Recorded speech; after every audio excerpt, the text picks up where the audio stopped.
Hi，我係二玲，今日煲石橄欖紅蘿蔔粟米湯。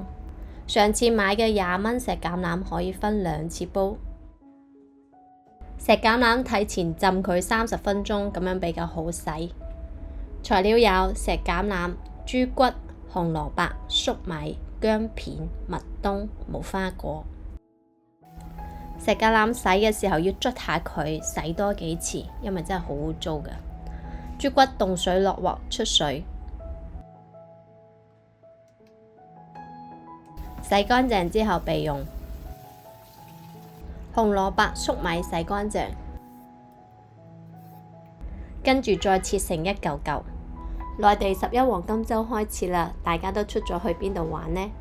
香港國慶呢，只係放1日公眾假期嘅咋，跟住就要正常返工返學啦。其他材料洗乾淨，無花果剪開。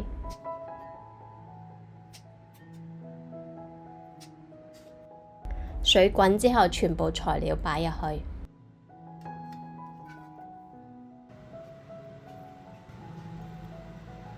大火煮滾佢，轉細火煲佢個半鐘。